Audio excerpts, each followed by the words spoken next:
I am now with Luigi Lonardo, and he's actually a scholar in European law, defense, and security issues in Europe and its context. And he's a professor at University College Cork in Ireland. He's also the author of Russia 2022, the war against Ukraine. And he's here to talk to us a little bit about the security and defense context of Moldova in preparation for our production next week in Moldova. So, Luigi, thank you very much for talking to me. This is, of course, a very informal conversation.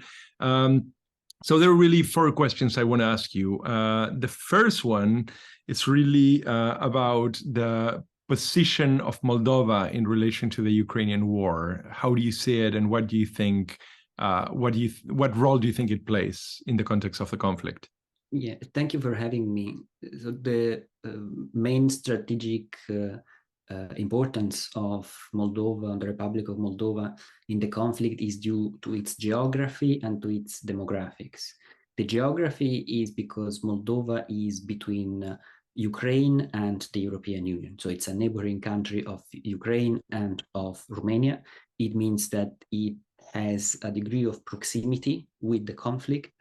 It means that a lot of people who fled Ukraine were received by Moldova, and at the moment I think around 3% of the Moldovan population is constituted by people who fled the conflict in Ukraine. And geographically, Moldova also has a breakaway region, a separatist region called Transnistria, which is part of the country of Moldova, but in which there are Russian troops that are present there. This is a Russophone minority region, and it tends to be closely linked with Russia. There is also another reason why Moldova is of strategic importance at the moment, that it has another independentist region called Gaugatia, which has elected a few weeks ago a self-styled pro-Russian governor. This is a region inhabited by a Turkic ethnic minority. The other reason is demography, because Moldovans are speakers of an official language of the European Union, Romania, although with some distinctive characters, but there is a significant Ukrainian and also Russian, in any case Russophone minority in the country. These two elements essentially may give the impression, as the Moldovan public officials say, that Moldova is next in Putin's plans on Eastern Europe, or at least that Moldova would have been next if the invasion of Ukraine were successful. How do you think, is your impression that Moldova is actually next? Well, it looks like the Ukrainian resistance has managed to prevent that Moldova would be next. At the moment, it is clear that Moldova is taking steps in case what is for them, what is for their current government, the worst case scenario would happen. What do you think? I mean, what do you think would be the use of a Russian or Russian-friendly Moldova? I mean, other than establishing sort of, the footprint, the Russian footprint in the region. I mean, it's a very small country. It has a very small sort of, commercial footprint. It doesn't have really a lot of international projection. It is true that it's in a rather particular geopolitical situation, because obviously it stands at the gates of the European Union. But what is there for Russia to gain in Moldova?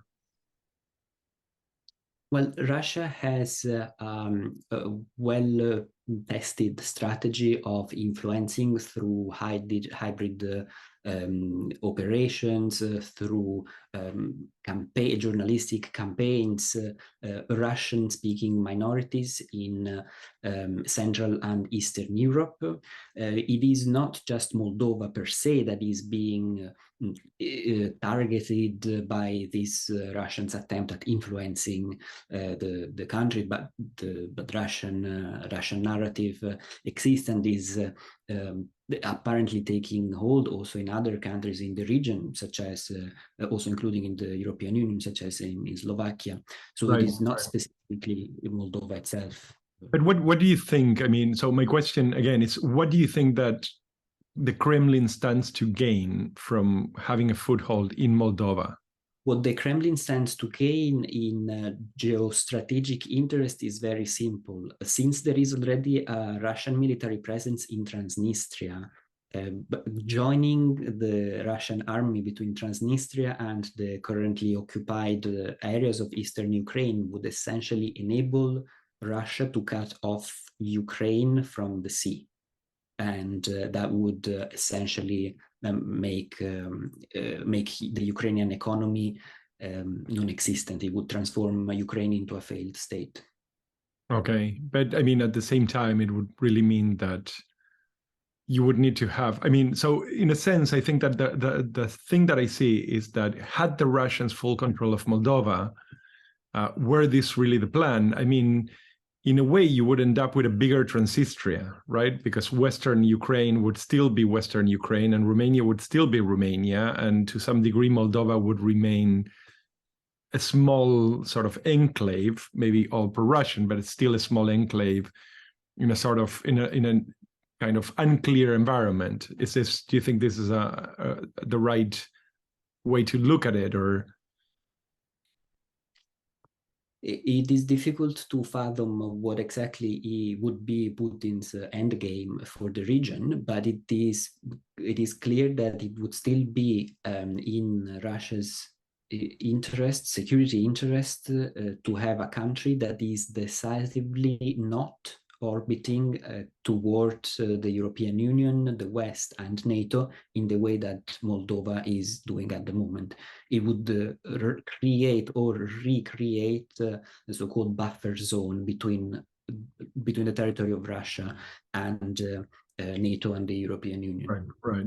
Okay, so my last question, you've been very kind, and I just want to know what kind of issues are the ones that you're paying most attention for Moldova and for the region, really? I mean, for this point of contact. So the EU and you know, Western Ukraine, Moldova.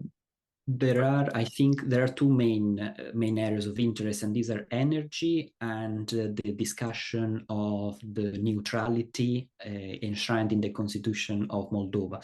On energy, because the energy market is witnessing highly unusual developments at the moment. It's not business as usual. So Ukraine and Moldova managed to connect their energy grid to the European continental energy grid, which basically means that they unplugged themselves from Russia and connected themselves to the grid that other EU member states have. This is entirely unprecedented because it took place in a matter of few days, whereas it usually takes years. With a lot of European help, right? Yeah, exactly. This means that both the Republic of Moldova and Ukraine are seeking the European Union's hand, and this would also mean for the Republic of Moldova probably abandoning the commitment to neutrality that is enshrined in the EU constitution and which is in the Moldovan constitution. Which they have already given very strong signs of, right? It seems to me that de facto Moldova, by having bilateral agreements related to military and security matters with Romania and Germany, participating in the Partnership for Peace with NATO, and having requested to join the European Union, has de facto abandoned the policy of neutrality. Okay.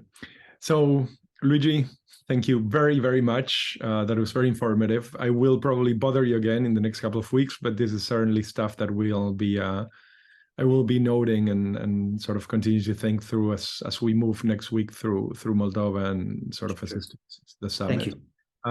So yeah, I encourage people to actually follow you on Twitter, and I encourage people to read you actually to read Russia 2022. And yeah, please be in touch with us, and I hope to talk to you again soon. Thank you for having me. Take care. Bye. Wait a second, I'm going to turn on the recording if I figure out how.